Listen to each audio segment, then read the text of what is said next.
Southern Grace, please leave a message in the comment section so I can make you a mod.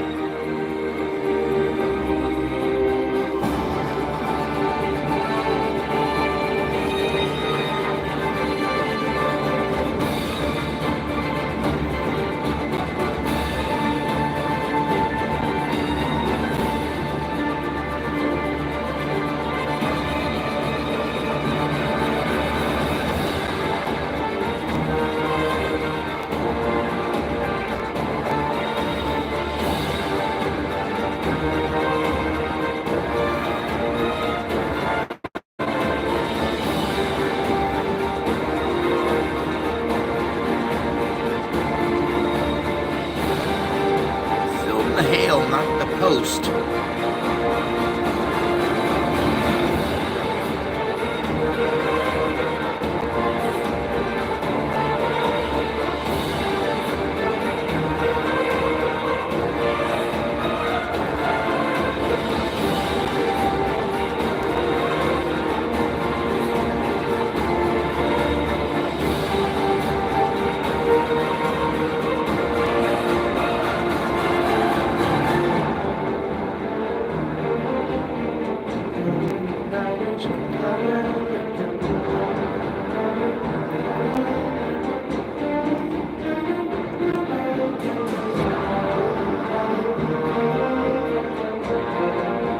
Solar flare takes on average 3 days.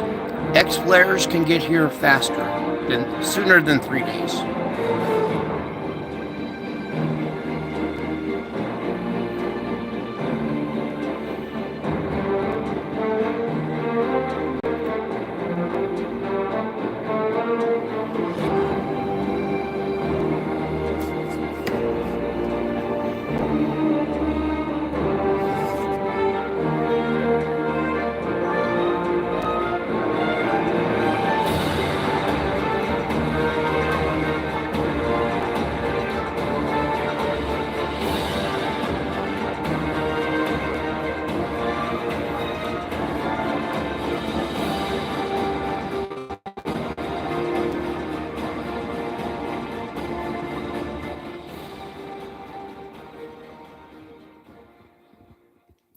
All right, howdy, folks. Welcome back. I told you I would be back with a hail of a story. All right, here we are over here. Hopefully, see that little image right there, the round sphere sitting in the hand there kind of effect.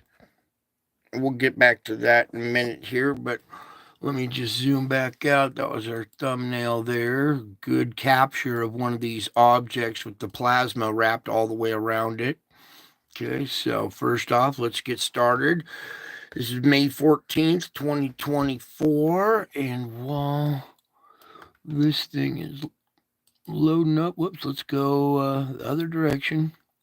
All right, well, that's loading up. I'd like to thank all of you for taking a little bit of your precious time out of your day to be with this precious family. And if you've been with us for a minute, you know what I mean by the word a precious family. Yes, I did grow up in Lake Tahoe. Okay, let's get her done, son.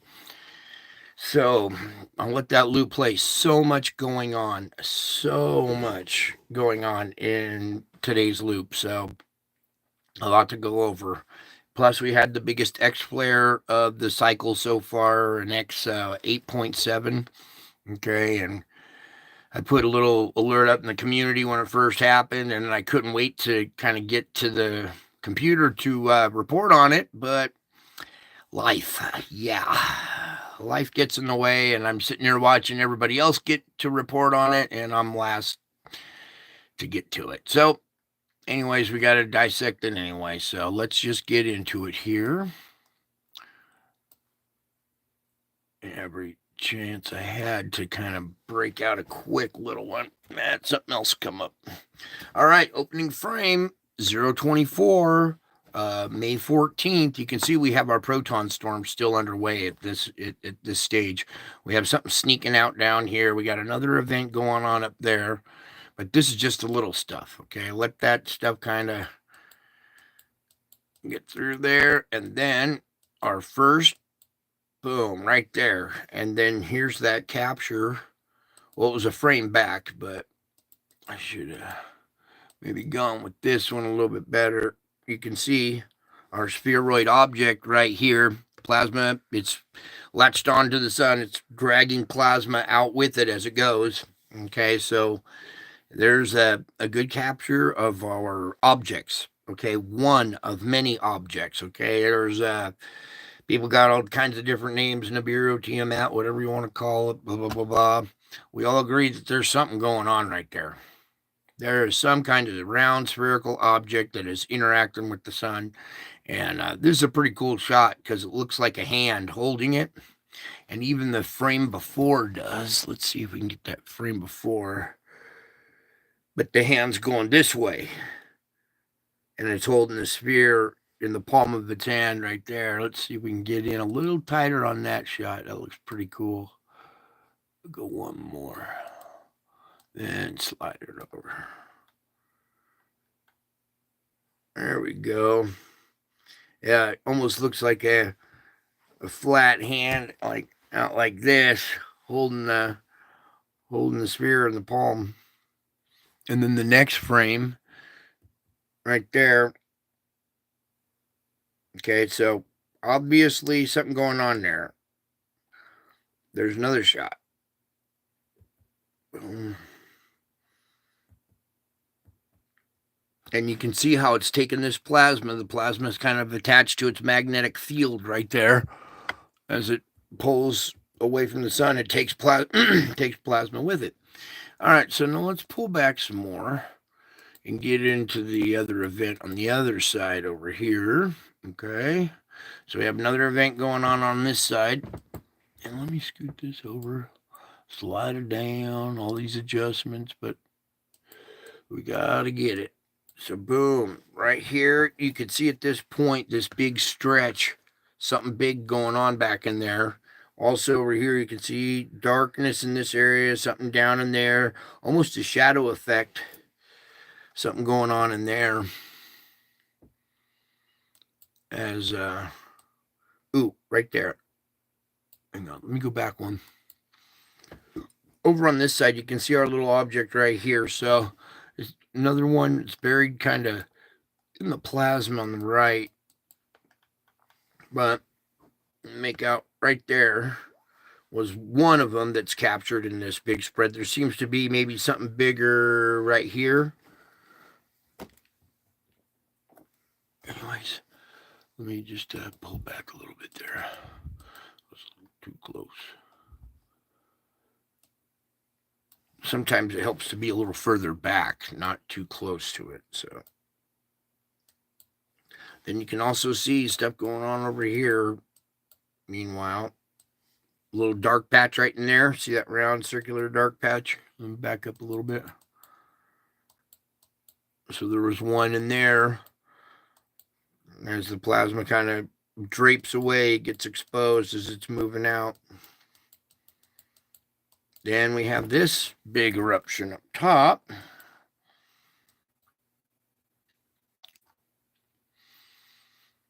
And what appears to be a big round object right there, okay? And you have plasma that's reaching out to it. It is about to drape over the surface of this spheroid, okay? You can see the outstretched arms right here of the magnetic field. But there's the back side of your object right here. Let me back up one. So as this thing approaches the sun, see how it's already kind of set a glow to it? See how this arm comes out, reaches to it? Right there. Ooh, ooh, ooh, ooh. We almost got a three-dimensional shot of it right here. I don't want to go in too tight, but the way this is wrapping around it, you can see there's a spherical object right here with a moon in front of it approaching the sun. The sun's reaching out to it, latching on it, causing it the rest of it to glow a little around the rim. And as this thing passes, whoops, my screen's jumping. As it's passing by, you can see our object right here, right up there. If we can get that little thing out of there, please, Lord. Okay. So there's a good shot right there for a bigger object in the background. Plasma's hitting it and going to spread around it now. Yeah, it's huge. Compared with the size of the sun, this white circle represents the size of the sun. This thing's bigger than the sun. Let me kind of continue. Actually, since it's at the top of the frame, we have to kind of do this, so bear with me. Now there's this frame right here. This is very interesting because the detector picked this up too. It seems as though, you remember the streaks that we get that run through the frame every once in a while? Right here, going through there. Something streaks through there, but it almost seems to interact with our CME, because see how it's more intense in the middle here? And something there because the instrument's detecting it. And what a strange reading right there to have from this instrument. But as you can see, this plasma coming out, wrapping around. Our sphere is right there still. Okay, so this is kind of going around the corner of it a little bit. And a very interesting frame. Whatever streaked through there illuminated stronger in the middle than it did over on the ends here. Okay, something went through there and interacted with this CME blast. I'll let you be the judge of it, but you've been here for a while. You can see this object in the background, all right? Let me just go a little bit further forward here if we can.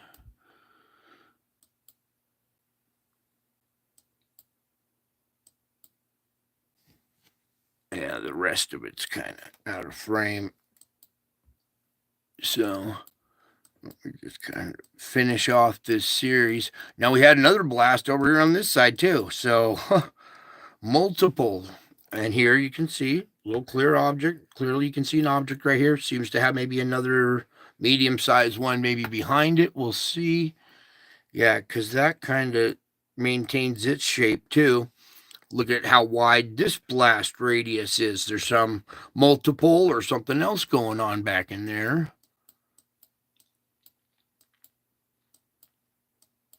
Okay, we got this one squirts out right there. We got other stuff, something going on right in there. There looks to be a black spheroid right there, and plasma's kind of draped around it. Can you guys see that? Yeah, kind of hidden in the plasma right in here, and you can see the flow going over it. Okay, that's what I look for, is the flow too, because that's what really paints the contour or drapes the object, indicating what's there. And you can see how something else reaches out to hit it. Meanwhile, we got this going on. And let me get this back into frame here. What happened there? Oh, I think I know what happened. Hang on for a second. There we go. My technical difficulties is so funny. You get the jerry-rigged stuff. Now, look over here at this big, huge stretch right there. There's something dark right in this region right in here, and there's plasma coming around the front of it here, going over the top. There's something big right in that region, it looks like. Meanwhile, we have another thing coming out here. You can also see what appears to be maybe a moon or something right there. Well, like a satellite to something bigger, possibly. Then the structure on this CME is just amazing. Look how it goes straight across like a light bulb right there. Just zzz, looks like a light bulb. Okay, so let me just Adjust. Then we got that big old blast. You can see something circular going on in here too. With some kind of satellite. Not much over on this side because it's so blinded by the camera. But you see our conical, our cone-shaped spread right here. Typical. Oh, right here. There it is with the little moon. Is that picking up on the camera? Yeah, it is. What we need to do here is there we go. Oh yeah, here we go. Watch this. Boom, boom, boom.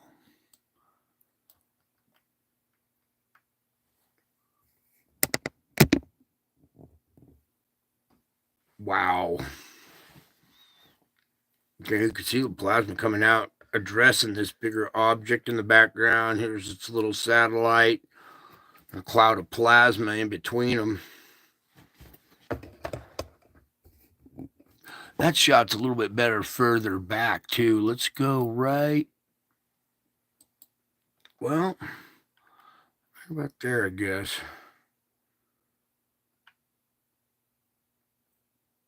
And then there's still something right in this region. Looks really dark right there. There might not be plasma flow going over and around it because it's a little further out or something, but I don't know. I'll let you guys be the judge of that as well. Let me get this down now. Whoops, one more right there. All right, so we got this huge spread over here. You can see another little moon right here, a little satellite to, to this bigger object probably. And if you think the sun's just burping out a bunch of X flares, well, it's because these objects are causing them. Here's your conical blast wave, or like damage ring about to drape over it. That's the ghost image of the damage ring right there, draping over it. A few little things sneaking through there in the back. Come on now, give me the button. Okay, and that was our loop. So what I want to do now is pull this back over, start it in motion. And now that you've seen all the different objects in the different regions and activity, let's just kind of let that loop play. Actually, I'm going to slow it down. Boom. Right about there, so you guys get to see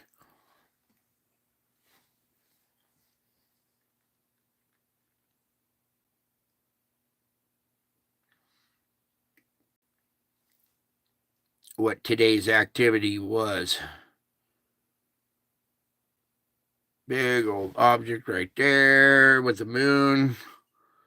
We have this big one that we looked at. There's another one right there. This one up there that we looked at. That big old one there. So we had a lot of activity. The sun is definitely encountering some objects, we'll say. All right, now coming back over here, let me brighten this up. That's what we got to talk about. I'm sure you've already heard it all from everybody already today. We had the big X 8.7, the biggest event of the year, and I missed it. I'm blasted the party. But here we go, 220. That's coming down. That's good. This is coming down as well, and that's good. All three of them are kind of coming down a little bit. So we got good news on our indices, at least. Okay. We did have quite the flare there, X 8.7 out of 3664, which is the one that's departing the limb. So we don't have to worry too much about it. We would get a glancing blow, but we're gonna hang on just a second here. Okay, we're gonna get it looks like a little break here because it's coming way down. All right, so that might be the last pass. Actually, you know what we need to do is kind of look at what kind of spire region is left. We'll come back to that in a minute. So not much really going on going into the next day. Our X flare potentials dropped to 40%. We're still in a proton storm. Okay, you can see here on the D layer absorption map, we're still absorbing a lot of stuff. Okay, and here we go. 3 X flares in a row, not spaced out with a M flare anywhere in between either one of them. And they're all in the matter of one day right there. 3 X flares in one day. Okay. I remember seeing that before, and that's when all this stuff started happening to me. And the X flare back then was 8 point something too. So reminiscent of, well, when this all first started. Okay. All right. Now getting on here, we have these X flares. They all came out at 64. Okay. So thankfully it's departing the limb here. Tomorrow they're calling for a G1. The next couple of days clear. We'll see how that if that changes. But all in all, we had our big major impact and then a second minor impact. And then after that, the KP has been tapering off.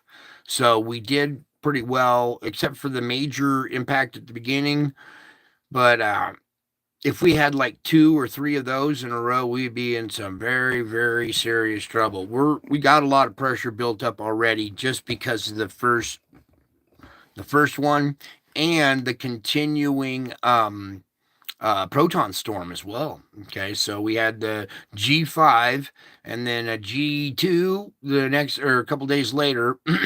Meanwhile, having proton storm the whole time and X flares popping off at the same time.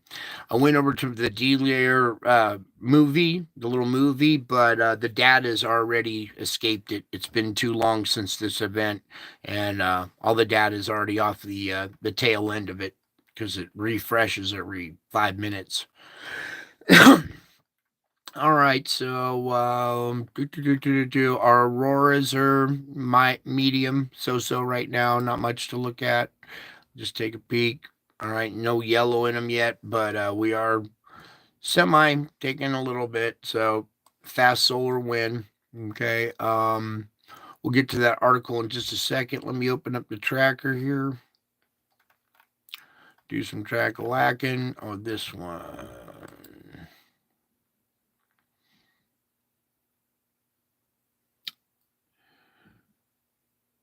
Let's see here what they're showing. Load up the movie. All right. You guys got your popcorn ready for the movie? Here we go. Arrival time, the 15th right here still. Okay, it's this one combining with the big X flare. The X flare is that one going away, the big one. So this is going to be well, that's yesterday's big X flare, not our latest one. So yesterday's big X flare going that way, but we still have the M flare type structure coming at us, which is impacted the 15th, morning of the 15th, right around there. So let's keep that in the back of your mind when we're going through the weather report. Yeah, let's pop this one open as well, even though it doesn't show impact on us. Please, can we have this? Oh, I forget to pray before doing everything. Please, Lord, can we have this CME tracker? Thank you. All right. Big, huge blast, but it's heading away from us, all right, which is good. Remember I was telling you about our IMF line right here? Anything that blows off inside of it is still going to be caught and head towards us, but anything outside of that line, and look, boom, just barely outside the line. I don't think any of that is going to clip us at all, because look at you'll see a shake in the magnetic field lines. Watch the other ones when it ripples through. You see them move. But look at ours. It doesn't budge when that thing comes out, so we're not going to see much from it, thankfully. All right, now let's come on back to this. All kinds of stuff going on here. Here's your X 8.7 movie real quick. Let's look at that. If we can. Please, Lord.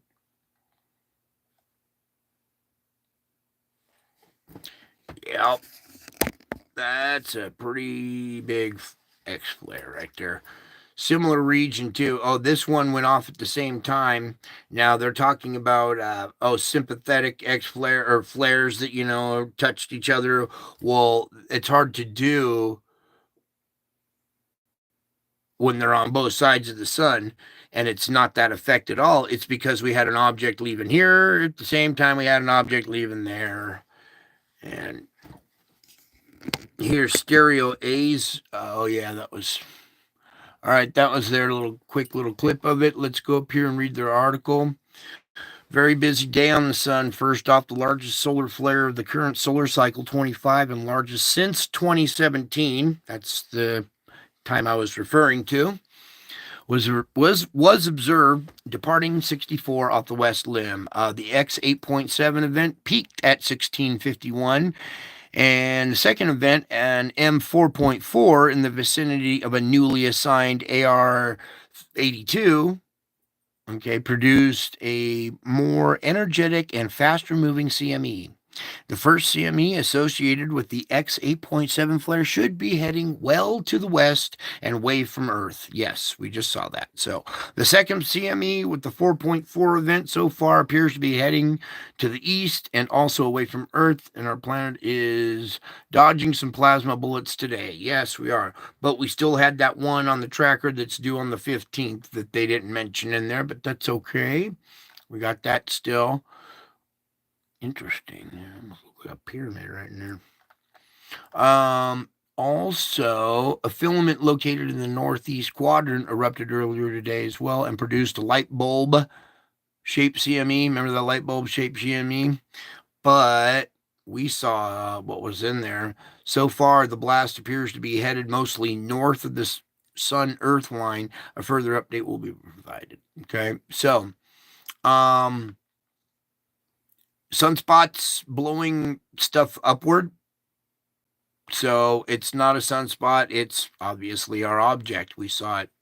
They got it pretty defined right there, too. It's surprising they can't see it, but not everybody knows. I just want to thank everybody for support. Yes, thank you. Everybody visit this guy. Give him support. They do a good job over there.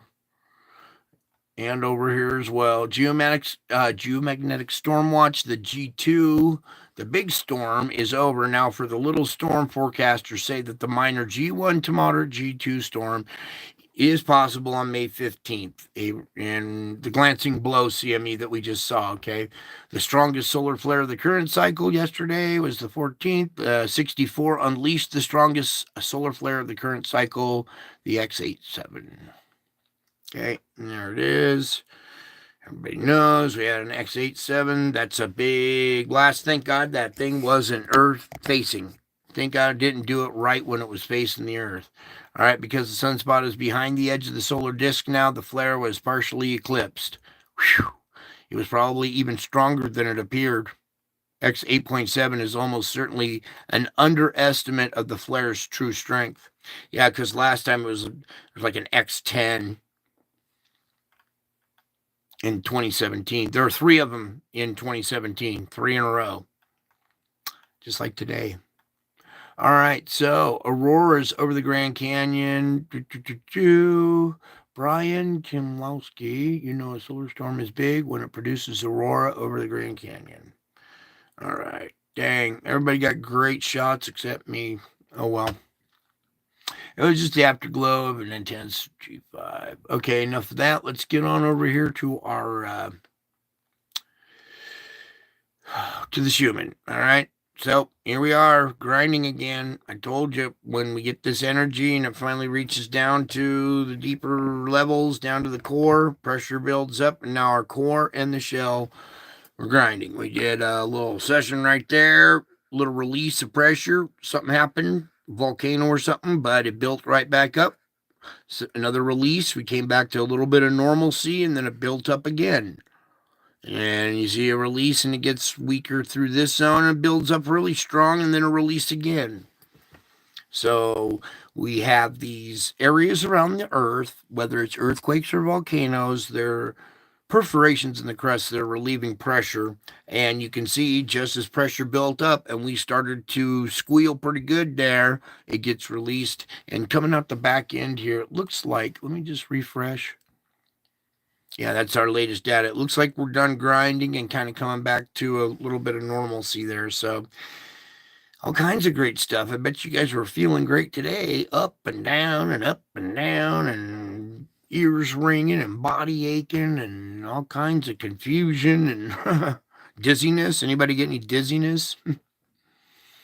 Okay, well, because our impact has now reached the core and the shell are grinding. Like I said, we had 2 little sessions. Well, a bunch of little sessions. There's one where it built up and started grinding relief.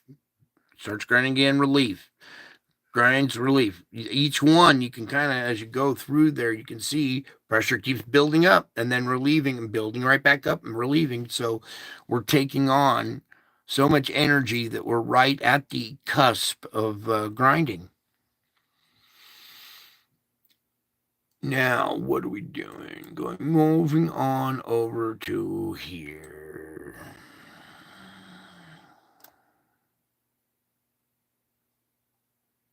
Here, maybe you'll see it like this. If I put it like that. He's looking at you. Do you see him looking at you? The eyes, the nose, and the mouth down here. You looking at me?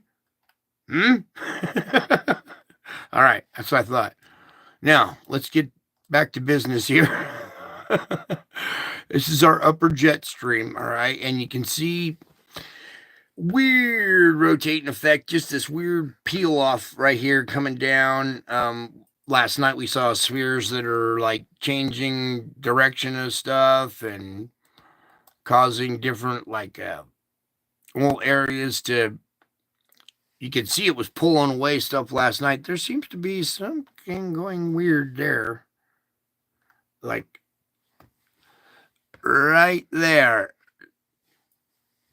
And when I take the wind away, you see the coloration, and then you see the curvature of the wind going over a 3-dimensional spheroid type shape object, maybe, in that region. And as you pull back, you see that it's diverting airflow and doing something weird.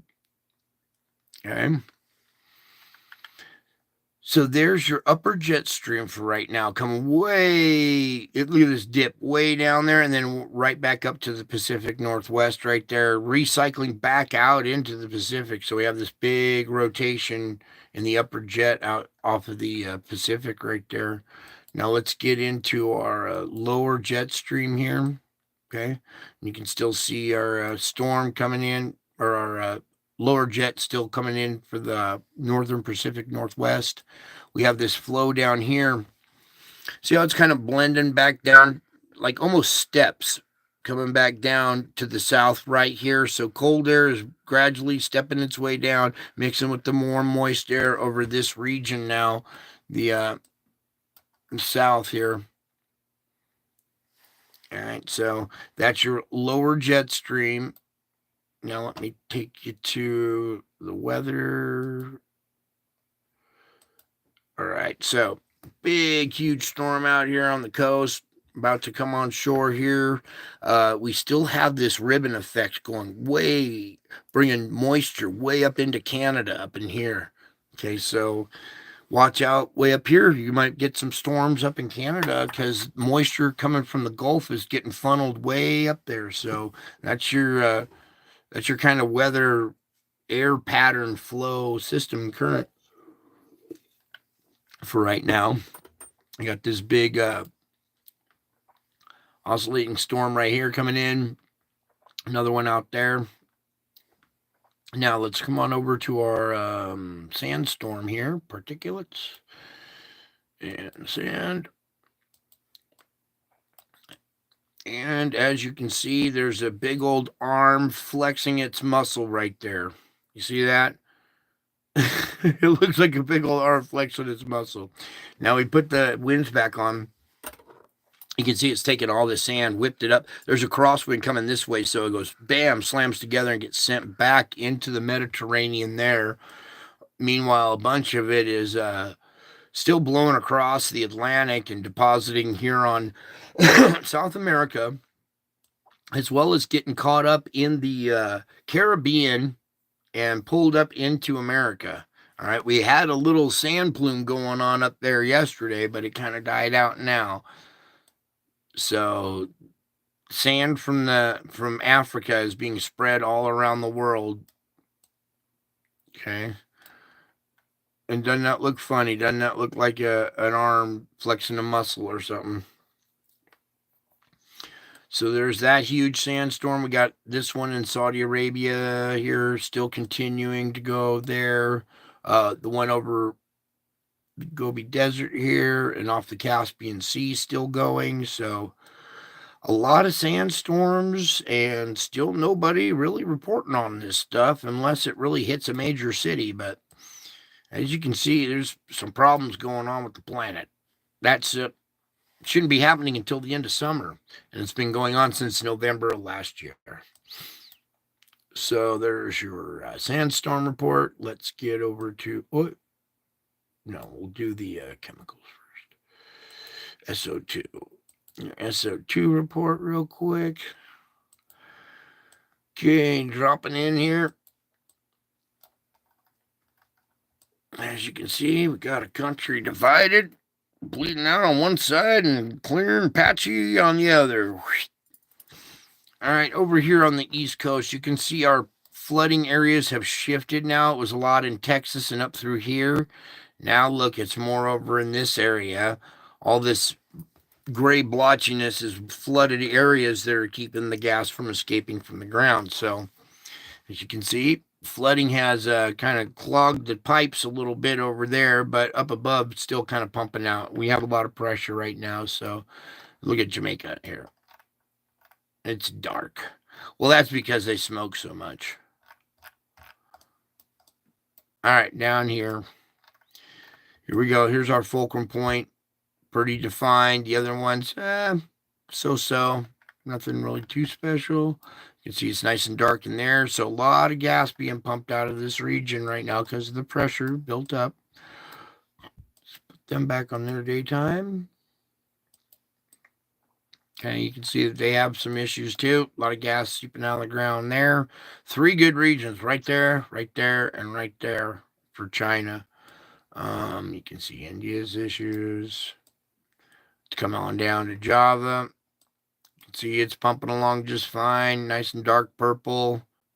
All our volcanoes are expelling lots of plumes, lots of ash plumes, and lots of SO2, which relieves the pressure in the area. So we got to do something to relieve that pressure down below. All right, now we got that done. Let's get on over to the oceans, to our SST. We can take off the currents now. Oh, we have to go back. There's the latest data. Okay.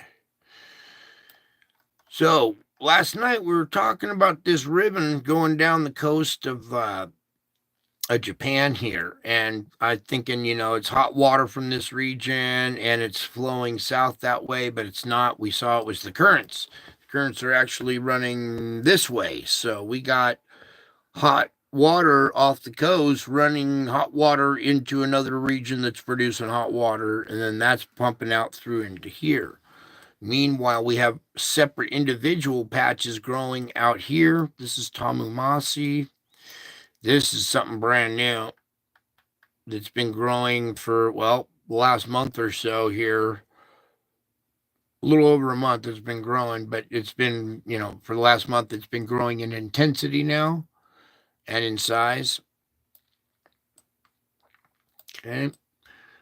Take a little peek at Taiwan real quick. You can see this one little branch trying to push in here, but here's our fulcrum point, and it's been relieving a lot of pressure through the quakes and stuff. And this whole island was surrounded with yellow not too long ago, and now we've seen a release in pressure, a relief of pressure, at least because of the earthquake activity in the region there. Okay, you can also see we have heat plumes here in the Indian Ocean off the coast of South Africa going on down here. Now, mind you, this is Antarctica right here in South Africa. This is the coldest water probably in the world right there, and we have heat plumes. Okay, so not good. You can see there are little issues going on down there as well. See this individual spot right there all by itself? So every time a solar event hits us, we absorb energy. It increases the pressure down below. We get heated water. We got magma pushing up through the seafloor and causing some events. Also, I want to point out here off the coast of Africa where the Canary Islands are out here. Remember how La Palma, everybody thought it was going to break in half and flood the East Coast? Don't forget about La Palma. It could break in half and flood the East Coast. And it's got a bunch of, bunch of heat in the area. I think that's enough there. Let's get on over to our earthquake report now.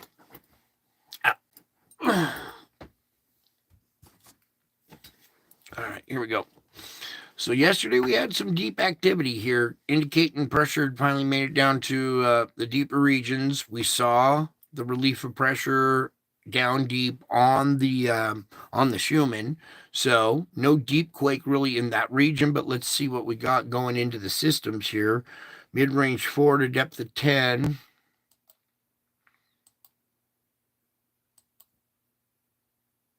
A 5.1 here down at 66. Okay.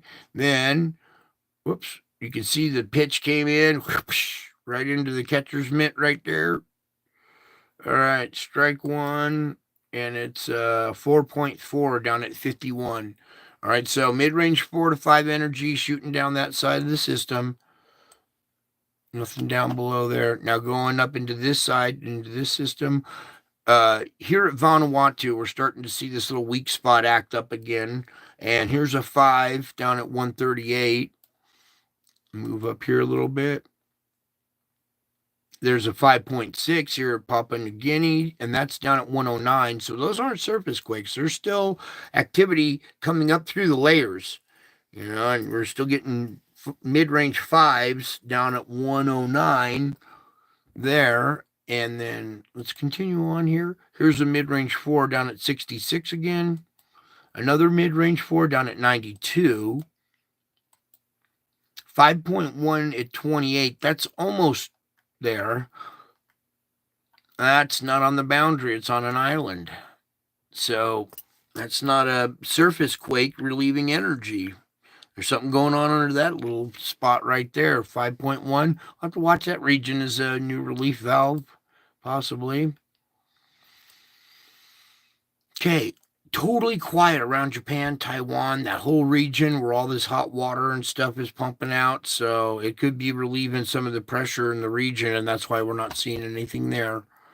Again, up here in the Kamchatka, it's rare we see them up here anymore, but here's another 4.4 down at 112. Again, on the other side of the fulcrum point here, 4.3 energy, so it made it over. 4.6 right there. Please pull the thing over. Get that out of there. Nothing really up here at the fulcrum point in Alaska. Look how quiet that is. But as we come down here to the Juan de Fuca, just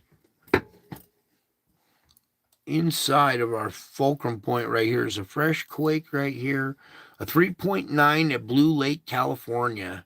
And just down here is a 3.1 at Willits. All right, so the pressure that usually comes in and snaps off at a fulcrum point right out here, plate boundary, looks like maybe it's pushing inland and then triggering just off to the sides of where the pressure's coming in.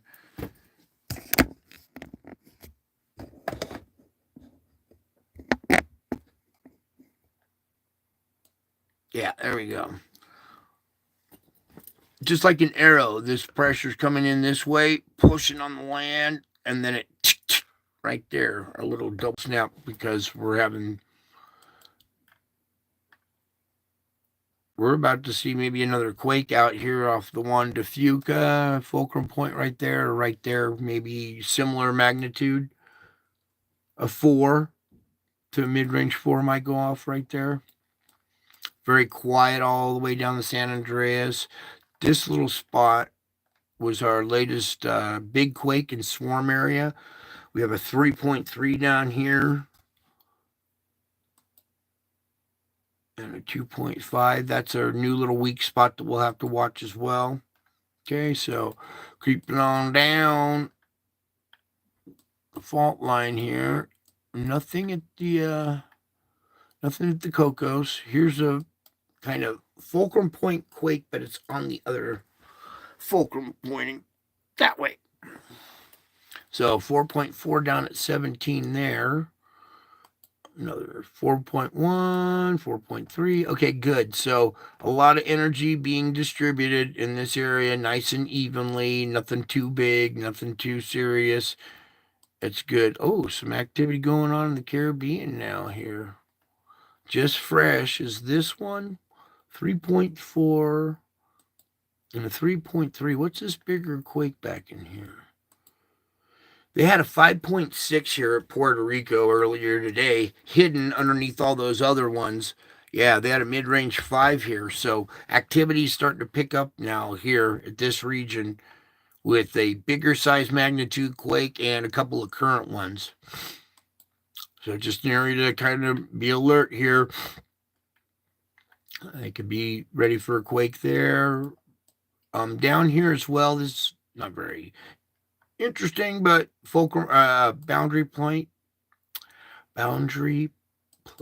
quakes 5.4 and a 5.1, both of them releasing some energy at the surface there. That's beautiful.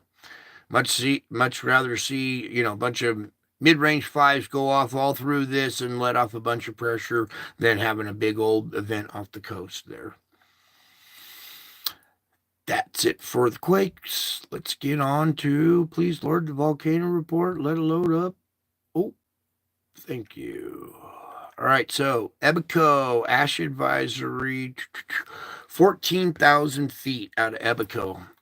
Luitolo, explosive eruption at the volcano continues. The cone is currently as high as about 400 meters.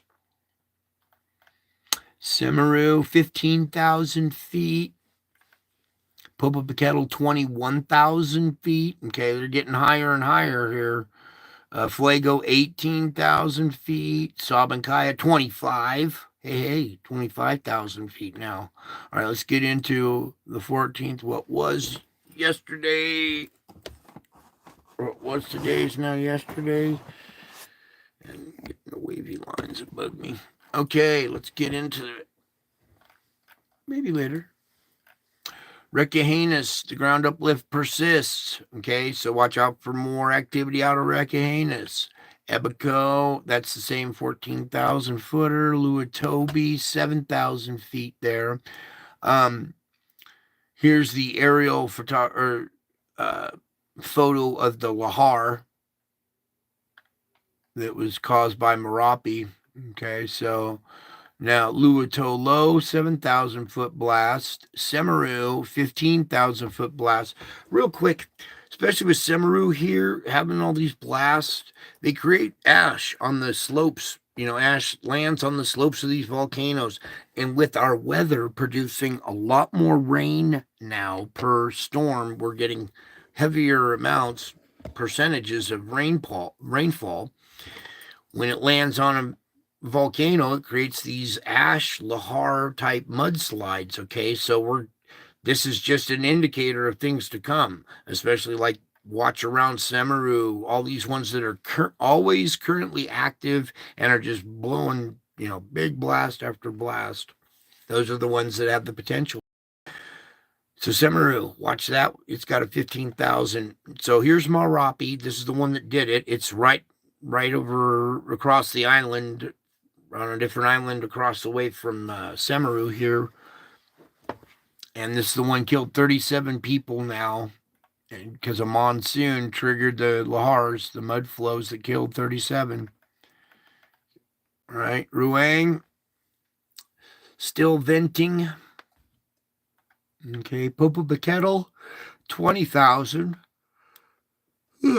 Excuse me. Fuego, 19. Nevada del Ruiz, probably 20 or so. Reventador, 15. Sabancaya, 25. Oh, it's the same one. I'm buying this, and I believe that was it. Okay, so lately we're seeing a lot of the pressure being relieved in volcanic blasts. We have had a few earthquakes, to relieve some of the pressure and stuff. But all in all, I think that when we took on, well, let me get this, all this energy back here, it's a good thing that the second round wasn't like this.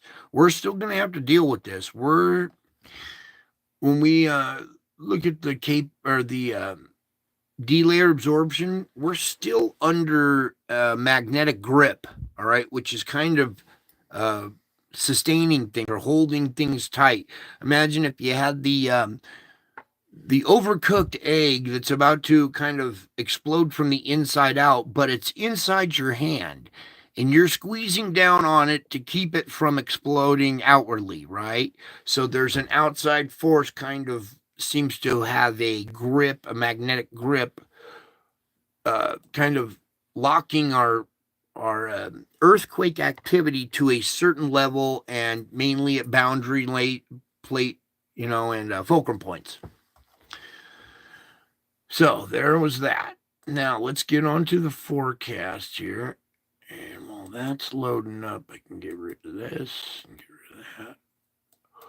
So I think, we could still possibly see some good quake activity. Well, doesn't seem like we've released all that pressure, but don't forget we also still got more stuff coming our way. So it's just going to be this round after round of absorbing energy and then the earth relieving it. And so far, it seems to be pretty balanced or have a good little system to where anything too much pressure builds up, something weak will snap, and then we see a new spot or we get some kind of relief of the pressure. Oh, I guess that's okay. Let's see.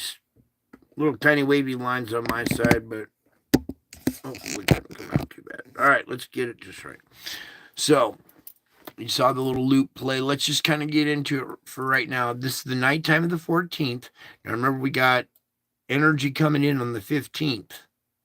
Remember this spike right? Whoops. Well, we saw it on the tracker. Tracker. So right here. Cusp of the 14th, 15th, right there is, well, right about now, isn't it? So we will see on our weather here, if we get a, G1, G2 storm, we'll see it enhance the weather on this day. So there's the morning of the 15th. We have severe weather here in Ohio, so watch out possibly in Ohio, along the coast here. Virginia, and then going back into Florida here. Any of that could brighten up a little bit, this whole area. So that's morning, noon, convection. Now the convection plus this extra energy could possibly make this blossom harder or down in here. So we also have our other contributing factor, the spheres that we got to add to the mix. And let me just take a break to read something real quick. Maybe Brian can help us. I'll figure out where we possibly can all meet up at the more come to. You guys all want to meet up in a central spot? We could all meet at Washington, D.C. and march on the Capitol. How about that? Take our country back. That's where we'll meet. You're like, no, that's not what I meant. Okay, here we go. This convection, though, during May 15th, be careful. It doesn't look like much on the map, but we do have the G2 enhancement possibly. Now, Nighttime, you're going to see convection again. Is possible here, Oklahoma, Panhandle, Texas area, right there. So there's that. There's Minnesota. Oh, there's going to be 10,000 fish in the air. You'll see. Down in southern Texas here, over here in Pennsylvania, any of those regions tomorrow at nighttime, from convection through nighttime, just be aware, be careful, okay? There's the possibilities scattered around, and from what we've seen before, anything remotely around tends to turn out to be something different, you know what I'm saying? So it tends out to, get intense. So these three regions going up the middle and possibly a little on the East Coast, that's going to be the morning of the 16th now, noon, convection. The convection coming back up here in Panhandle, Texas, and then another nocturnal event the nighttime of the 16th. All right. We're looking Louisiana, Texas area, this whole Oklahoma uh, region, Texas and stuff right there. So the nighttime of the 16th from convection to nighttime, it's going to get dangerous in there. There's the morning hours of the 17th, noon, convection. Again, down here, even that central thing. Nighttime of the 17th, noon. No. That's nighttime of the 17th, morning of the 18th. My bad. Morning of the 18th. Severe weather in the morning down there. Okay, that's going to be catching people off guard possibly. So, morning of the 18th, noon, convection, and nighttime. All right, the rest of this, all up for debate because it's getting a little further out. It'll be the 20th that you just saw. There's the nighttime of the 20th, 21st, noon, convection, nighttime. So we got to watch out on the 21st, possibly. That's the morning, noon, convection, and nighttime of the 21st. Going into the 22nd, noon, convection, nighttime. Morning of the 23rd, noon, convection, nighttime. 24th, noon, convection, nighttime. 25th, noon, convection, nighttime. 26th. All right. The rest of that's too far out in advance to be reliable yet. So, very, very important that we watch this next little round here. Coming up is going to be our event tomorrow, the 15th, with added energy, these three regions right through there, possibly tomorrow. And then tomorrow night, right there. So the next 2 days, especially tomorrow night, or the night of the 16th, right there in Oklahoma.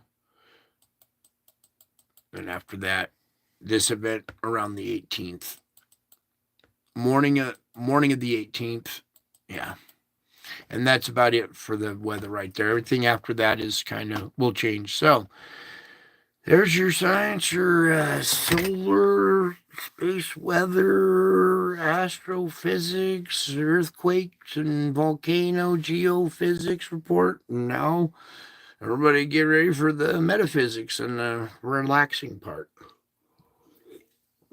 There's a lot of this stuff that we're looking at can be disturbing. So it's every once in a while it's good to kind of take a little break from that and work on the self.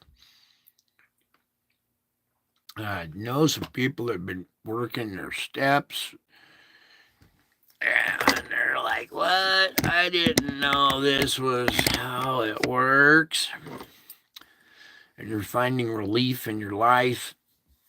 It doesn't work perfectly every time. That's why it's progress, not perfection. Okay, everybody gets really hung up when they're not getting perfection every time. And it's not perfection every time, it's progress, not perfection. As long as you're hungry for it and you're striving to get better or make yourself a better person, spiritually, physically, morally. All right, now I'm going to go ahead and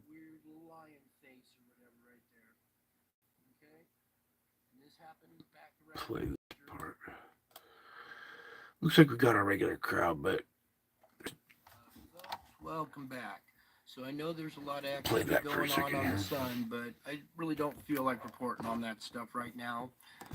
Actually, I want to go back and revisit an event that happened earlier this year, 2020, around Easter, when I captured what appears to be Jesus in the clouds here. So I need you to tilt your head to the right about 45 degrees, and here's an eye, his other eye, his nose, his mouth, his chin and beard, his hair flowing back like this, and you can make out a crown up here above his head. That crown is hovering over his head. There seems to be almost a little halo around his head, too. And once you see that image, then we can zoom in just a little bit tighter. There you go. Okay, and this event happened over a course of about an hour, and I got a lot of pictures of it. See, if we go up above here, you can see all these pictures up from way over here going across, or all of this event, and I'm going to show you more of what happened here. Okay, here I've taken about 7 or 8 of those pictures and put them together in a flip book, and you can see the different images, and that this event, is taking place here because there's more that happens here. Okay, so starting here, we're going to go forward a little bit here through a lot of these images, all the way to right about here, where you can see that this face has changed now. Now we're seeing a more round, like lion type face with the nose right here. Here's an eye coming out here, an eye going that way. Here's its mouth slit, the chin going down here. So this round face right here with a crown still above it. Now I'm going to go through and show you the flip book where this to this lion face. Okay, now we're here at this image right here. This is a flip book of about maybe 15 or 20 of those pictures, and it's the transition between Jesus's face and the lion face. All right, so just for the people who wasn't sure what they were looking at when we pulled that image up, because so somebody going, what is that? Well, I don't see anything. Why are we looking at that? So I want you to understand when we pull that up that that's a actual event that took place on Easter.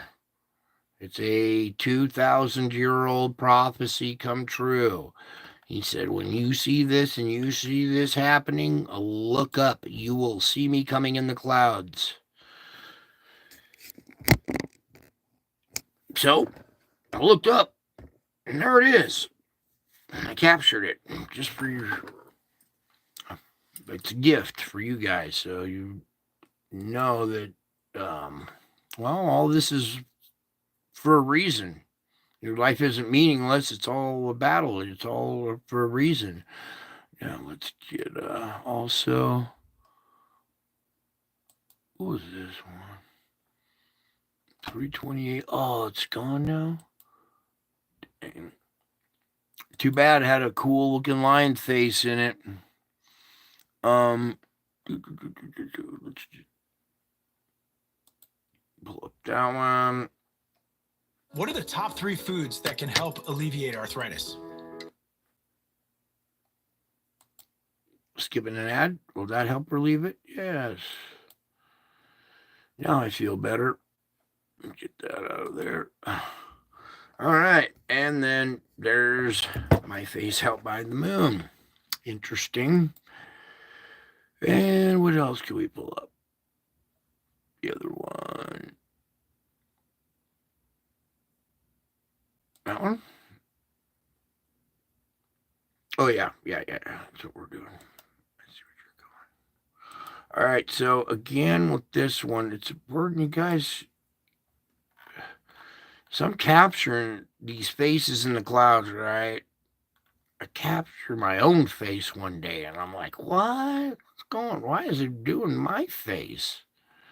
What's going on there? And that's where we came with this one. All right. So here's my face in the clouds with a crown up here. I don't know if you can see this crown right in there. But there's a crown, and here's my face, and I recognize my face.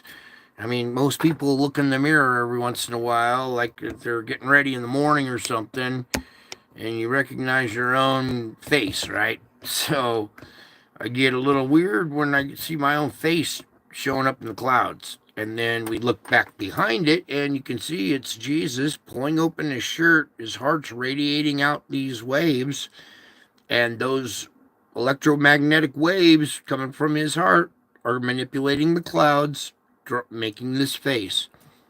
All right. So there's me in the clouds. All right. That's me in the clouds projected by Jesus' heart. Okay. His heart is my face. And then this is also my face in the clouds as well. And then, do you ever feel like you're being watched? Well, this is my face out by the moon as well. Okay, and then we also had the man in the clouds. Where'd that go? I just saved that one. Is it this one? No, that's not it. That guy's funny. He got some good stuff every once in a while, but he's got a different style. All right, that's good enough images right there. I was going to play the video one time of the Jesus walking in the clouds with the lightning striking, but the message that went along with that is that Jesus is here in the flesh right here now. Okay, so you guys remember that little thing, that little ditty as well. With all of these things happening to me, it's been quite an ordeal. And I've learned a lot through experience. And been taking, as you can see, my channel. I document a lot. I take pictures. I take notes. So, from what I've learned.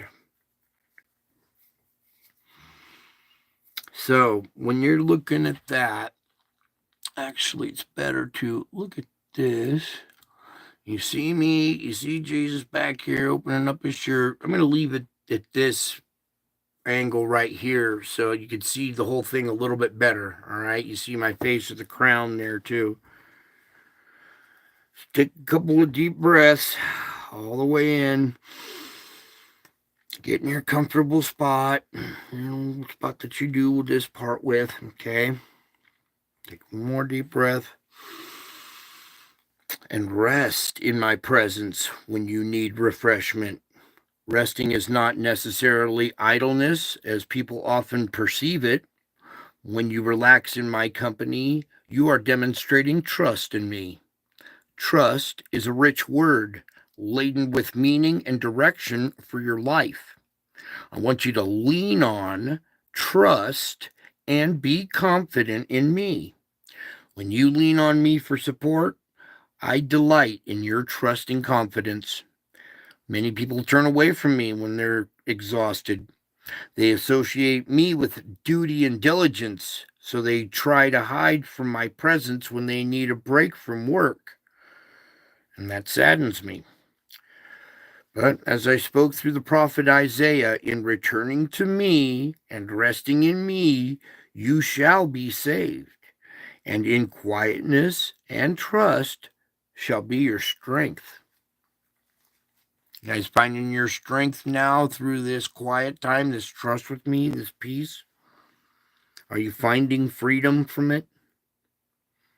Find that freedom through seeking to please me above all else. You can have only one master. So when you let other people's expectations drive you, you scatter your energy to the winds.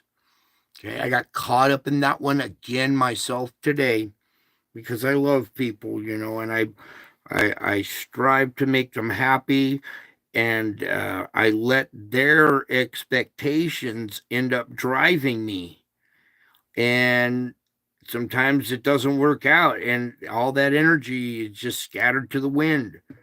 Okay, so I got caught up in it today. This is all stuff fresh from the street. Okay, I don't just give you a bunch of blah blah blah. This is stuff I experienced and conquered today, and that you guys are experiencing and conquering yourself now. Right? Right? You should be. You're still here listening to me. You are. Okay. Back to where I was. So when you let others' expectations drive you, you end up wasting your energy. Your own desire to look good can also drain you of energy.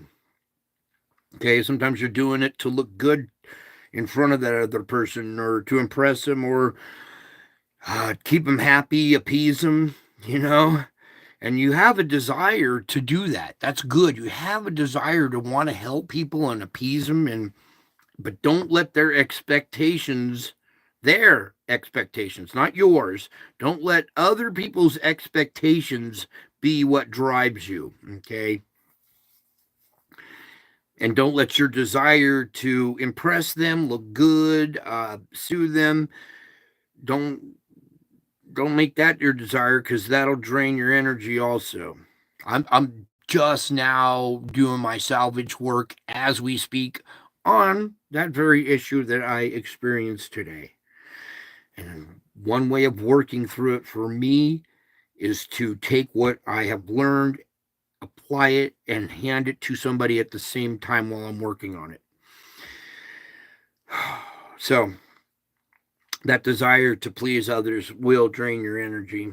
And when you realize I am your master and I do not drive you to be what you are not, your pretense to be something else actually is displeasing, especially when it's in my service.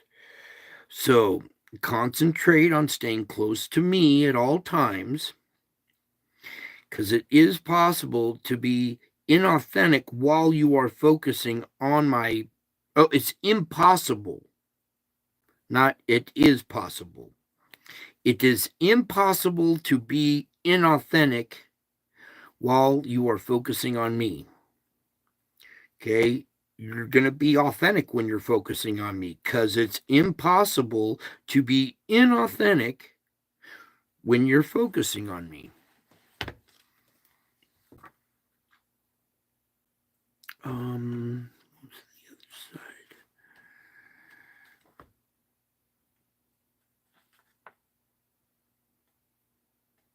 Okay. So you see my face there. Well, not very good, but more on that guy. Here's my face right there.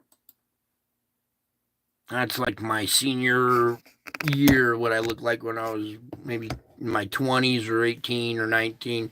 It's weird because it's not like a picture I've having anywhere on my wall or whatever, but it is of a younger me.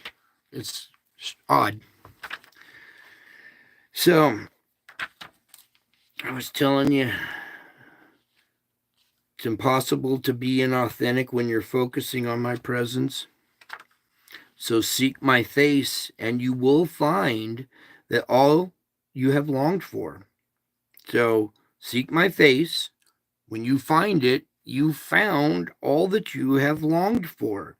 The deepest yearnings of your heart are for intimacy with me. I know, because I designed you to desire me. Do not feel guilty about taking time to be still in my presence. Okay? Don't feel guilty about this time we spend here together. You're simply responding to the tugs of divinity within you.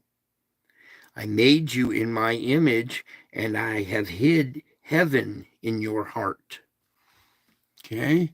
So let's go back to that one. I messed up with that. Reading was supposed to be to that one, and let's go a little bit bigger for the heart. All right, there we go. So seek my face, and you'll find all you've longed for. The deepest yearnings of your heart are for intimacy with me. I know because I designed you that way, and don't feel guilty about taking time to be still in my presence. Okay, you're simply responding to the tugs of divinity within you. I made you in my image, and I hid heaven in your heart. Your yearning for me is a form of homesickness, longing for your true home in heaven. Okay, that heart. Tugs of divinity right there in your heart.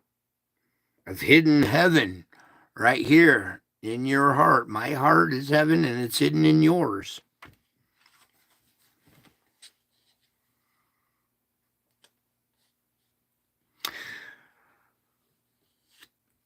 So, rest in my presence when you need refreshment. Resting is not necessarily idleness as people often perceive it. When you relax in my company, you are demonstrating trust in me.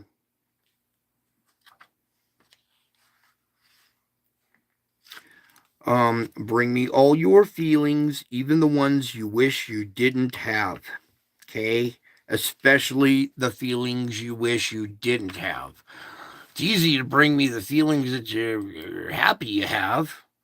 Well, what good is that? You're happy with them, right? No. It's all about bringing me your feelings that you wish you didn't have. The feelings of fear and anxiety that still plague you. Feelings per se that are not sinful, but they can be temptations to sin. Okay.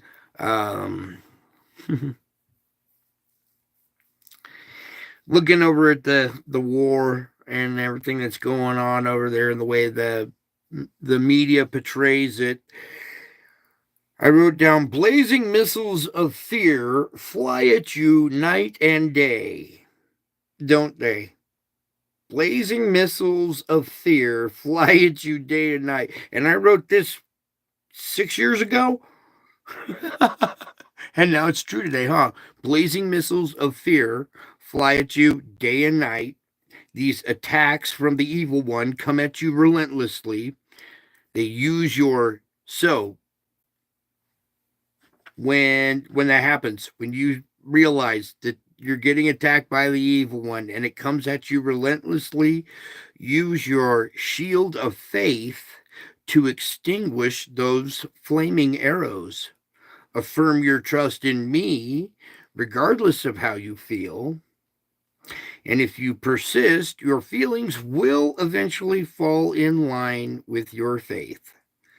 So if they're not falling in line with your faith yet, just persist. Because if you persist, your feelings will eventually fall in line with your faith. So do not hide from your fear or pretend it isn't there.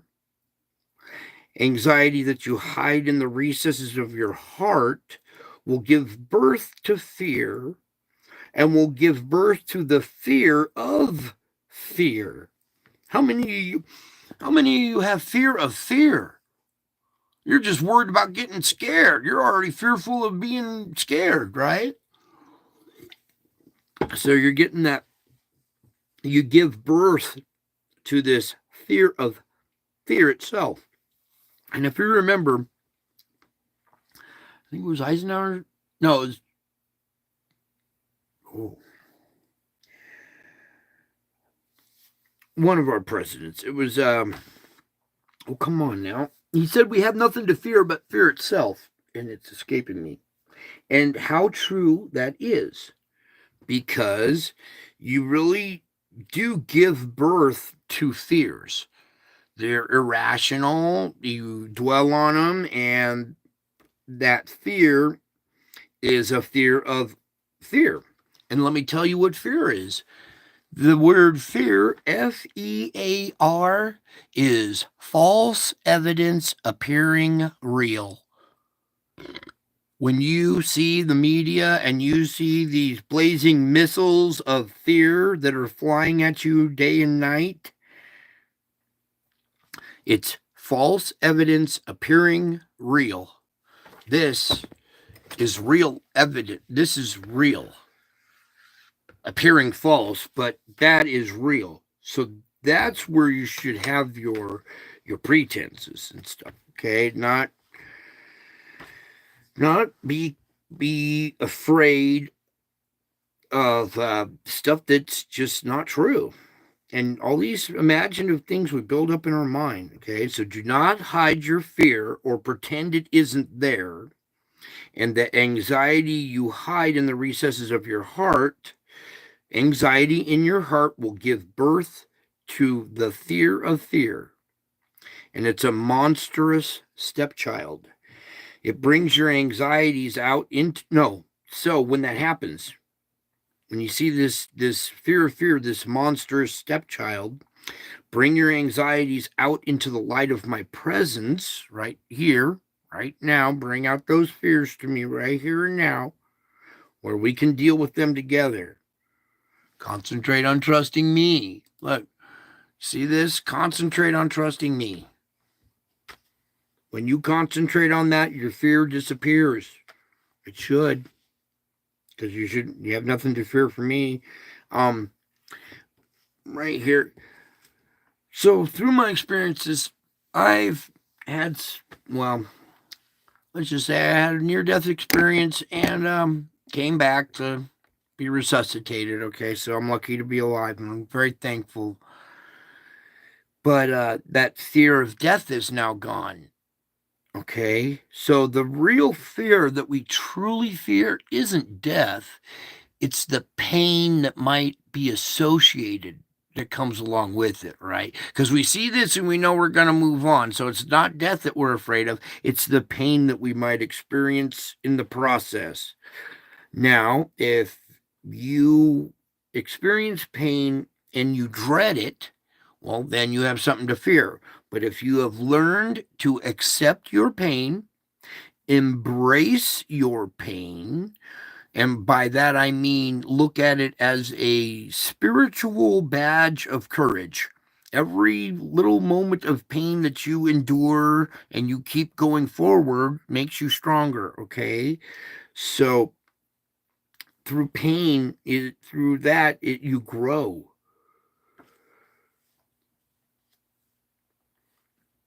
Oh, where was I going with that? So once you've overcome the fear of pain and you've embraced it, you have nothing to fear at all.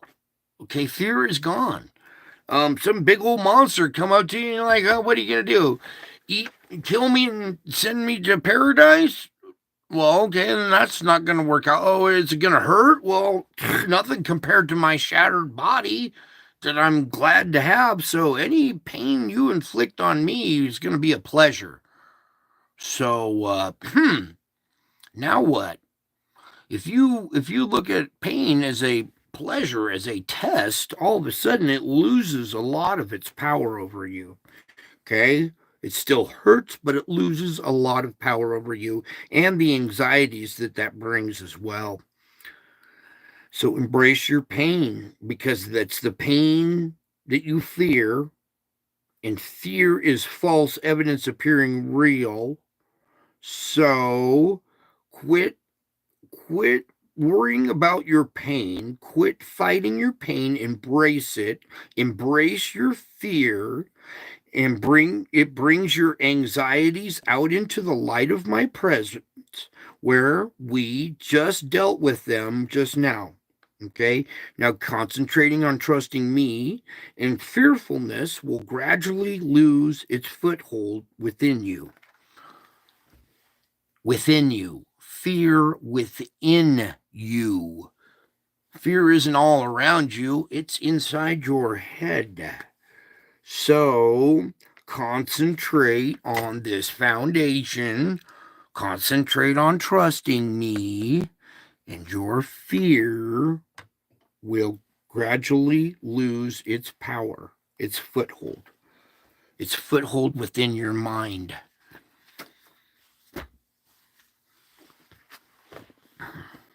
You know, it should be scary. It's not grasping this stuff. That's what you should fear, is not understanding what I'm telling you. That if you can't understand that, that's when you should really have some true fear. And then what do? You come to me with that fear, And we address it, don't we? Because I am your shepherd. I'm here to guide and shield you. A good shepherd cares about his sheep and understands them very well. And the sheep recognize the shepherd's voice. They know their shepherd. They know his voice. They recognize him. So if you recognize me, you're my sheep, and I am your shepherd, here to guide and shield you. My care for you is wonderfully complete. I love you with perfect, unfailing love. I know everything about you, your weaknesses, your limitations, your struggles, your sins, your strengths, your abilities, everything. So I'm able to shepherd you. I quote, shepherd you. I know what you've been through. I can relate. I can help you. I can shepherd you. I am able to shepherd you exceptionally well. I have designed you to walk through this perilous world in trusting dependence on me. I lovingly go before you, taking notes, and I open up the way, like we just did here a minute ago, carefully preparing the path that you will follow. So, everything we just did there, I lovingly go before you and open up the way, carefully preparing the path you will follow. Do we just do that or not? Okay. Then I remove many dangers and obstacles from the road ahead. So if you're following me and I lovingly go before you, I remove many dangers and obstacles from the road ahead. So just know that tomorrow, a lot of those obstacles will be removed now. Okay, now that you believe me, you understand many dangers and many obstacles that were in your road will now be cleared, and I will help you handle the difficulties that remain.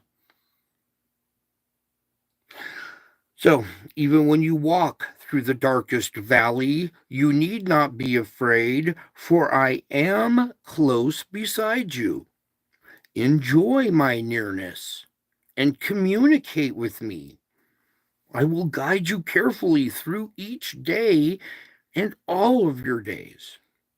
For I am your God forever and ever, and I will be your guide even to the end. Even to the end, I will be your guide. Okay, so again, off the streets because I started to do something, a huge task, and I forgot to pray. Oh, did my task turn into a nightmare and turn into, So, before you begin a task, large or small, take time to pray about it. By doing so, you acknowledge your need for me and your trust that I will help you. This enables you to go about your work in dependence on me, because there are many benefits to this practice. I can guide your mind as you think things out and make decisions. Just knowing I am involved in what you're doing gives you confidence and it reduces your stress. Oh my gee. You want your stress reduced?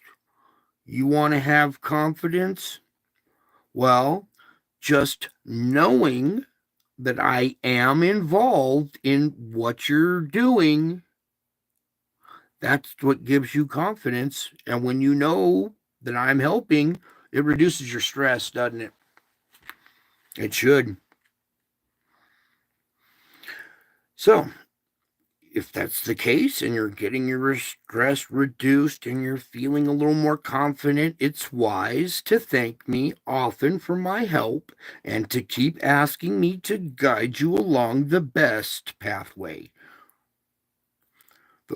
Though the Bible instructs you to pray continually, at times you ignore this teaching because there's just so many distractions in the world.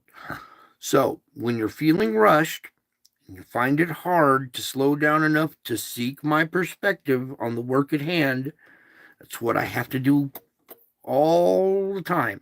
I have to slow down and seek that perspective when I'm feeling rushed.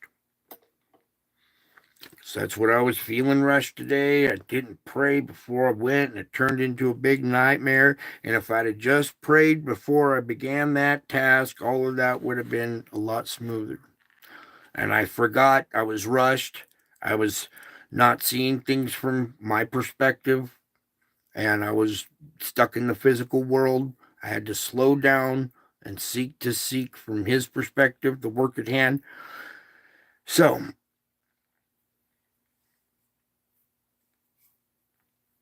when you go diving in and forging ahead on your own, it's actually counterproductive. Does that make sense? You might think that you're being productive, but sometimes when you go diving in and forging ahead with your own plan and on your own thing, it's actually counterproductive. So when you request my involvement before you begin, I can point you in the right direction, saving precious time and energy. And when you do that, I delight in helping you with everything. Every simple task, every hard task, large or small.